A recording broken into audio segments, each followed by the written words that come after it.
Okay? Abdullah ibn Abbas radiallahu anhu, before he used to get inside his house, what did he used to do? No one knows this? Oh man, we're in trouble. What did he used to do? Anyone know? I'm hearing murmurs. What did he used to do? You know what he used to do? He used to pull out his comb. He used to fix his clothes. He used to get all neat, get all pretty. Then he walks into the house. Most of the time, what do we do in the house? When we get to the house, what do men do when we get? What do we do when we get home?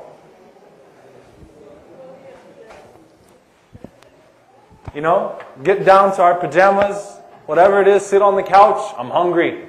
You know, turn on the TV and ignore everybody in the house. None of that. And what does the woman look like usually whenever you get home? Sorry, sisters. I gotta be balanced.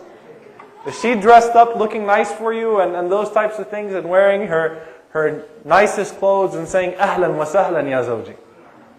Not really. You know? It's, where have you been? You know, that type of thing, right? Like the old movies. Who do you think you are? So here's the problem. This guy was out, and you guys live in California. I mean, come on, this is the land of Hollywood, Hollywood, right? This is the land of Hollywood. And you see these billboards, and you see all these women flaunting everything that they've got. Then you come home after lowering your gaze like you were supposed to.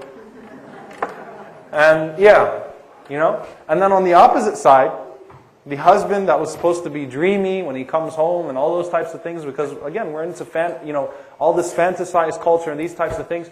And you see your husband and he's dressed terribly and he looks like a mess and his hair is all over the place, if he still has any, you know, and his clothes are all over the place and his shoes are all over the place and all this stuff is happening. And that automatically creates the wrong environment there. So Abdullah ibn Abbas radiallahu anhu, before he gets into his house, straightens himself out. Makes sure that his hair is combed, makes sure that his beard is nice and clean, and everything like that. And what does he say? He says, I like to look good for my wife just as I like her to look good for me. And he says, and listen to this very, very carefully. Can I have you to demonstrate something? Can I have you for a second, please? Please? Jazakallah khair. Please don't be nervous. Just come here for a second, inshallah ta'ala. You see this red line? Okay? So he says that on the Day of Judgment, Allah subhanahu wa ta'ala will ask a person about the rights of other people upon them and how they responded to those rights. Al-Huquq. Day of Judgment is a day of Huquq. Okay? So I don't want to claim all of my rights from her because I'm afraid that this is the red line of rights. Okay? I'm afraid if I claim all of my rights from her, then Allah Azza wa Jalla is going to hold me accountable for stepping over the line. So I don't claim all of my rights from her because, and think about it, if both the husband and the wife are claiming their rights, what's going to happen? Can you come here for a second? Jazakallah khair. Now stand straight in front of me. You're going to be standing like this. And if we were the same height, we'd be face to face and there would be a lot of tension right now. Okay? And that's usually what happens in a marriage. So you take a step back. You don't claim all your rights. You can sit down now. Jazakallah khair. Thank you very much. You don't claim all your rights because you're afraid of Allah subhanahu wa ta'ala on the Day of Judgment. So what do? You give extra while claiming less. Because if there is any naqs, any deficiency on the other person's part, you'll be rewarded in akhirah. But if there is any naqs on your part, you're in trouble.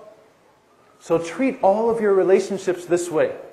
I will treat my brother so-and-so, my sister so-and-so, with more love and more respect regardless of what they do to me.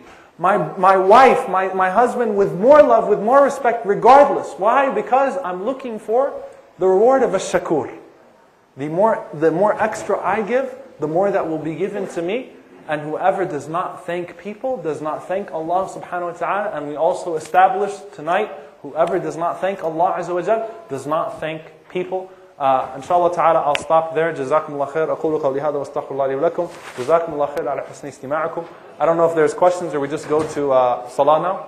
جزاكم الله خير. سبحانك اللهم وبحمدك أشهد أن لا إله إلا أنت أستغفرك وأتوب إليك. السلام عليكم ورحمة الله.